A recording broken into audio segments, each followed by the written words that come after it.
नमस्कार। आज हम आप लोगों के बीच एक ऐसा यानी शक्तिशाली प्रेत के बारे में चर्चा करने जा रहे हैं। ये प्रेत आपने अक्सर बहुत सारी वीडियोस में देखा होगा। बहुत सारे इस विषय पर तमाम अच्छे तांत्रिकों की, अच्छे ज्ञानियों की यूट्यूब पर वीडियो है और उसे देखकर बहुत से लोग सफल भी हुए हैं और बहुत से लोग कहीं ना कहीं त्रुटि रह गई या क्या रह गया, उनको सफलता नहीं मिली। तो क्या बहुत सारे ऐसे प्रश्न मेरे पास आते हैं, क्या गुरुजी, अभी हमारे पास एक ही प्रश्न करीब 20-22 लोग किए थे, क्या गुरुजी बगैर किसी विधान मतलब कि किसी बड़ा विधान के कोई सरल साधना है जिससे हम ये श्योर हों कि 100% सफलता मिलेगी, यानी जो मैं प्रयोग करूं वो खाली ना जाए, ऐसा कुछ है? हमने कहा है, बिल्कुल है। और उन्हीं सब्सक्राइबर और उन्हीं प्रश्नकर्ताओं के लगातार अनुग्रह व विनती पर हम अथक प्रयास करके इस प्रमाणिक विद्या को आज आप लोगों के बीच दे रहे हैं। इस विद्या को जिनके द्वारा मुझे प्राप्त हुआ था 1986 में मिर्ज़ापुर विंध्याचल के पास लोधी समाज के भगत थे जिनका नाम था लोटन दास, और वो एक कृषक थे, यानी फार्मर थे, किसान थे। और उनका जो गुरु था उनके फादर यानी पिता ही थे, और गुरु परंपरा ये चला रहा था, वंश परंपरा। पहले बेटा भी हो तो गुरु दीक्षा ले बाप से, उसके बाद। लेकिन हमने कहा अगर इसको किया जाए तो इसमें गुरु दीक्षा की आवश्यकता है, तो कहने लगे नहीं। गुरु दीक्षा, देखिए गुरु दीक्षा क्या होता है। हमारे पास बहुत सारे लोग आए कि गुरुजी गुरु दीक्षा चाहिए तब मैं ये साधना करूँगा। जरूरी नहीं, हो सकता बहुत से लोग मेरी इस बात से सहमत ना हो। गुरु दीक्षा से इम्पोर्टेंट रखता है कि गुरु के प्रति आस्था और मन में एकाग्रता, लक्ष्य को पाने की लालसा, संकल्पित मन व कुछ भी हो जाए मुझे ये हासिल करना, ये दिमाग में रख लो। एकलव्य क्या था? दीक्षित थोड़ी ना था, लेकिन उन्होंने मान लिया कि ये हमारे गुरु हैं। शिव को गुरु बना लो, हनुमान को गुरु बना लो, पिता का बना लो, दीक्षा की तो छोड़ो। मन में ही अगर किसी को गुरु मान के कोई काम चालू कर दोगे तो वो हो जाएगा। हाँ, कुछ संप्रदाय हैं, कुछ तंत्र मंत्र में व्यवस्थाएं हैं कि उनमें गुरु दीक्षा होना अनिवार्य है, लेकिन तांत्रिक सिद्धियों में गुरु निर्देशा अनुसार आपको करना होता है। तो आज की भी इस विद्या में किसी गुरुमुखी होना आवश्यक नहीं है, पर इतना ध्यान रखिए, अगर आपको बंधन अपना करना, शरीर का बंधन, देखिए बंधन कई प्रकार का होता है। जब हम साधना करने जाते तो बहुत से लोग कहते हैं कि साधना जब करने जाए तो पहले बांध लो अपने को। एक तो होता है शरीर बंधन, आसन बंधन। बहुत से लोग आसन बांध देते चारों तरफ, शरीर बांधते ही नहीं।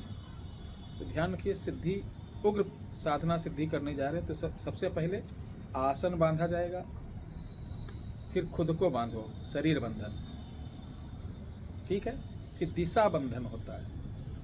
दिशा बंधन मतलब कि आप साधना से उठे घर तक जाने में भी आपको कोई दिक्कत ना हो। ये तो रही साधना सिद्धि की बात। इसमें सिर्फ आपको अपना बंधन, क्योंकि खड़े होकर करना है, अपना बंधन करना है। बंधन के लिए हमारे यूट्यूब पर बहुत सारी वीडियो हैं, उनको सिर्फ मंत्र याद कर लीजिए और याद करके 7 बार अपने सीने पर फूंक दीजिए, आपका शरीर बंधन हो जाएगा। तो इसे बोलते हैं मुंडकी प्रेत। ये गंजा रहता है मुंडा जिसे बोलते हैं, गंजा रहता है। बबुल का कम से कम 10 वर्ष पुराना वृक्ष हो, बबुल जिसे कीकर बोलते हैं, उसी पर इसका वास रहता है। ठीक है, अब कैसे करना है, शुरुआत करते हैं। आप कृष्ण पक्ष के, ध्यान रखना, कृष्ण पक्ष के अमावस्या से 3 दिन पहले, यानी 13-14 अमावस्या, 3 दिन पहले से आपको ये साधना प्रारंभ करना है और लास्ट वाले दिन अमावस्या पड़े। बस करना क्या है, आपको कटे हुए बाल नाई के यहाँ से लाना है, उसको छोटे छोटे कैसे भी और कटिंग कर लीजिए, इतने बाल हो जाए। उसके बाद उसमें थोड़ी से आपको मिलाना है, इस बात को नोट करते जाएं तो अच्छा होगा। बाल हो गया, ठीक है। उसके अंदर आपको मिलाना है देसी शराब का छींटा देना है, थोड़ा सा काला तिल मिलाना है, बस। अब आप रात को 10 बजे के बाद अपने शरीर पे बंधन करके उस वृक्ष के पास जाएं। सबसे पहले उस जड़ में शराब डालें, 1 सिगरेट और मुरमुरे होते हैं ना, मुरमुरे जिसे लाई बोलते हैं, झालमुड़ी जिसका बनता है वो, उसमें थोड़ा भुना चना, थोड़ी दाल मोठ, थोड़ा सा नमक, मिर्चा, धनिया पीस के मिक्सर में या सिल पर चटनी बनाते वो मिक्स करके झालमुड़ी जैसा बनाकर वो रखना है। अब वहाँ पर कंडे उपले जलेंगे, लकड़ी नहीं, उपले जलाकर आपको जो मैं मंत्र दे रहा हूँ, लिख कर दे रहा हूँ। बहुत से लोग कहते हैं गुरु जी आप बोल कर देते हैं तो लिखने में दिक्कत होती है।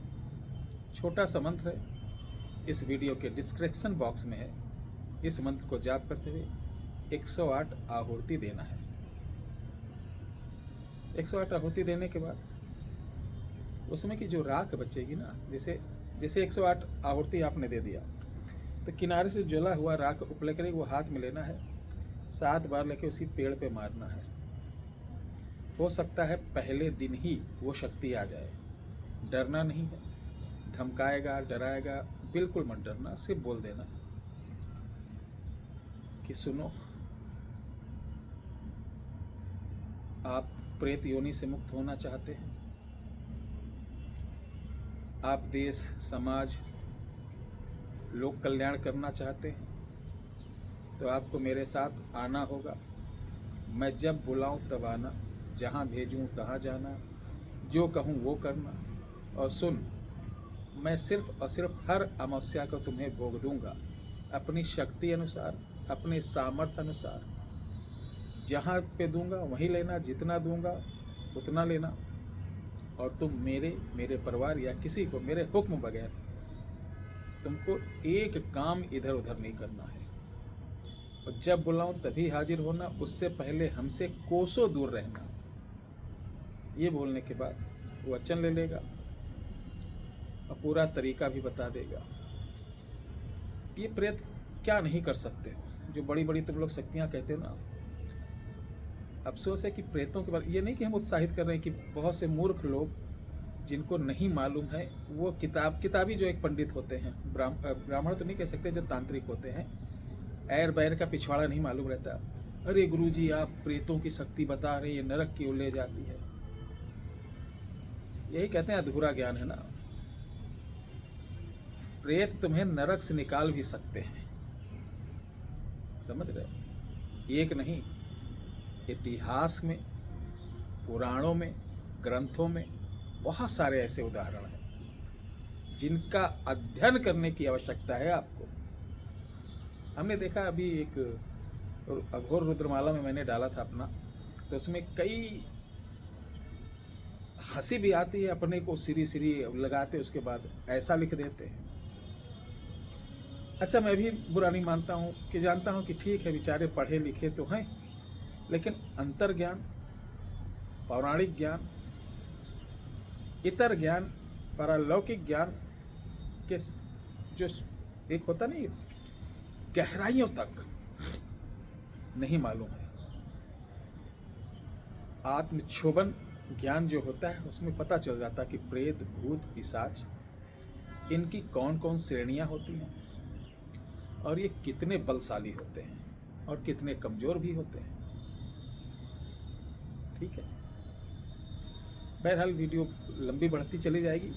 ये प्रोसीजर है, आप अपनी बुद्धि, विवेक, ध्यान से इसको करिए और फिर मिलते हैं आपके साथ एक अच्छी वीडियो के साथ। जय श्री राम, हर हर महादेव।